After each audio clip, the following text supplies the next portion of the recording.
So I think it's reasonable to assume that there's a novelty edge in pornography, like there is in so many quasi-addictive phenomena.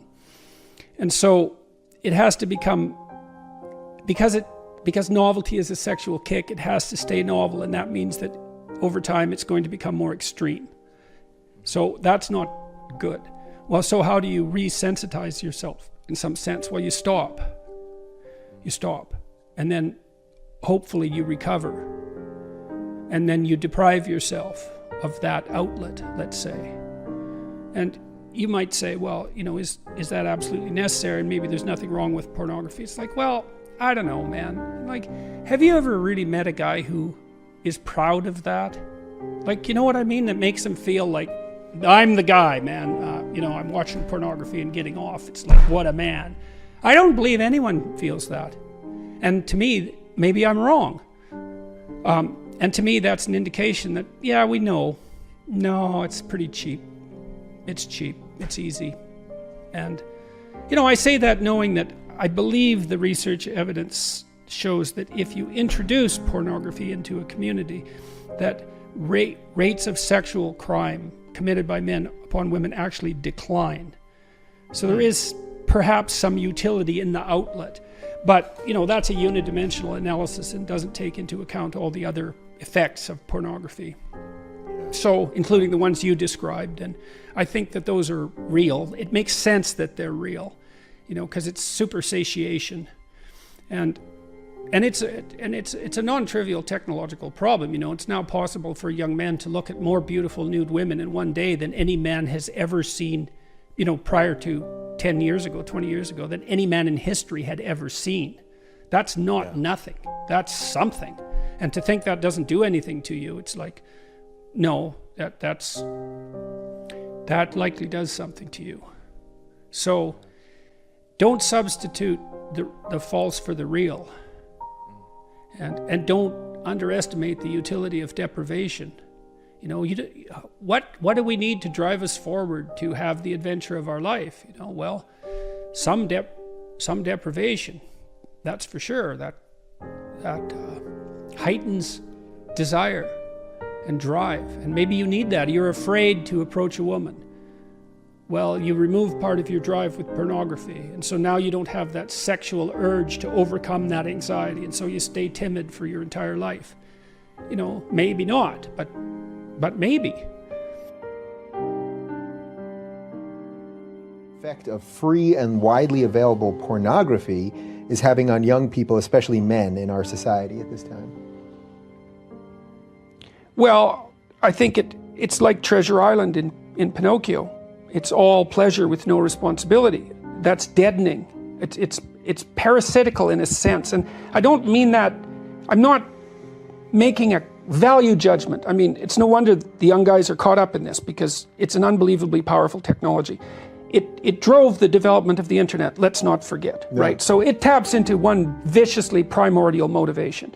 And so these guys are being blasted by what biologists call superstimuli all the time. So imagine that there's a biological stimulus that has an effect on you, and then you can magnify it. And the typical porn actress, not the amateurs, but the professionals, have their sexually provocative physical elements exaggerated. And so men are very visual in terms of their sexual processing. And so, you know, the guys are pulled into it, and they're pulled into it also by curiosity. But I think that ethically it's not good. It's not good. It's an easy out. That's the other thing, you know, is what you should be doing is going out and finding someone to have a relationship with. And if you can gratify yourself with no transformation, but let's say you can't find someone, well, then you might say that's an indication you should change. It is, in fact, an indication that you should change, because what better indication are you going to get than that no one wants to be intimate with you? It's the ultimate rejection, and that's partly why men are terrified of it, and I understand that. And I also understand the MGTOW guys, you know, who are just recommending that men don't enter into long-term permanent relationships with women. I understand where they're coming from, although I called them pathetic weasels a while back. I shouldn't have done that. See, that's where I said to you, are you worried about every little thing that you say? Once you say some... Well, they're providing a lot of young guys who need a kick to go out there. Right, they're actually giving them the back door. They're giving them a rationale, and I've seen this have very detrimental effects on a number of people already, and partly in my clinical practice, because these guys, the young guys who aren't successful, they're looking for a reason why women are terrible, because otherwise they have to think, well, they're just not presentable, which is what they do have to think, because that's almost the definition of presentable, right? So, and then the MGTOW guys give them a rationale. You know, we are in a gynocentric world and females have got control and they'll like wipe you out if they have the opportunity. It's like, well, some females will do that to some guys some of the time. Okay, so the question is, why do people pursue rewards that don't produce this resonance? They don't have a value hierarchy. So Pleasure Island, it's a good example. Those kids that were brought there were lost. So they didn't have anywhere to go. They didn't have an identity. So they default to local pleasure. And that's better than none. Although the problem with local pleasure, well, as the narrative made clear, is that you better look out if you're impulsive, because it's going to kick back on you hard. And the reason is, you're only considering the immediate time frame. And the problem is that things propagate across all the time frames. And so just because something works really well this second, cocaine, for example, doesn't mean that it's a tenable solution to the class of all problems.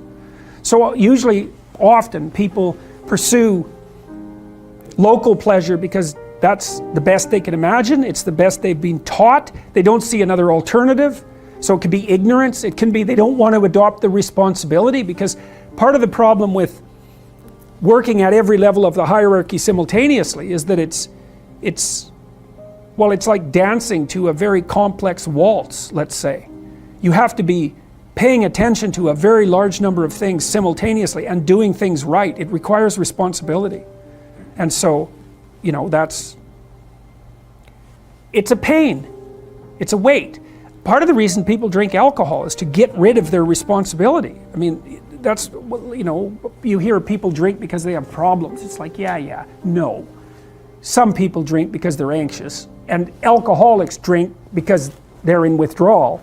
But young people drink because they're sick and tired of being responsible, because it's annoying. It's like, so I'll drink enough, I won't care about the medium to long-term consequences, because alcohol, that's exactly what alcohol does.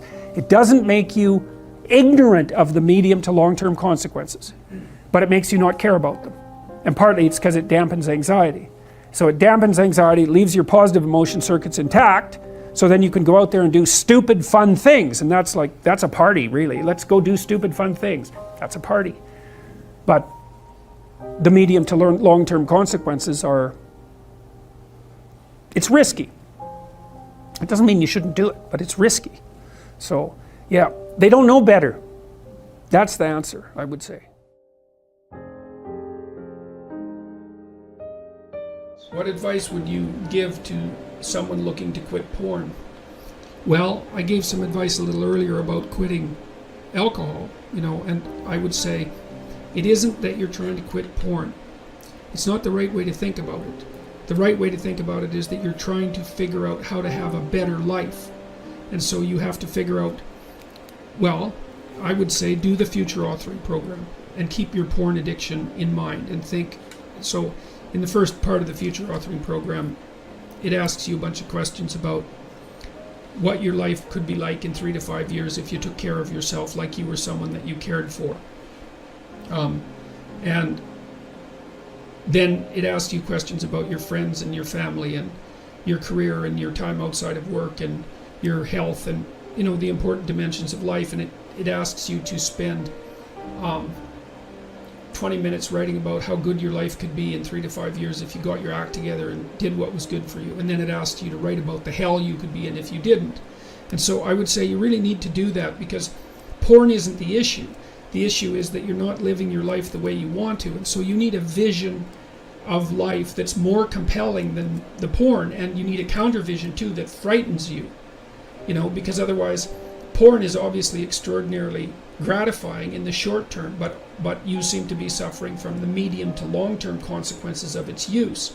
And so you need a story that you can tell yourself that's really deeply thought through about why this is not appropriate for you, how it's hurting you, and how it's minimizing you, and perhaps making you embarrassed and ashamed and more socially isolated, and all of that. So I would say, think about it as cleaning up your psyche and your behavior, rather than merely stopping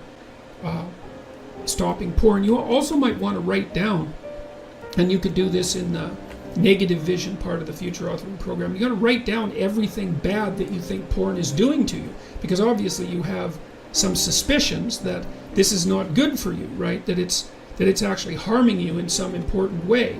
And so you need to be fully cognizant of what those ways are, and then take them seriously and decide if that's the pathway through life on which you wish to travel.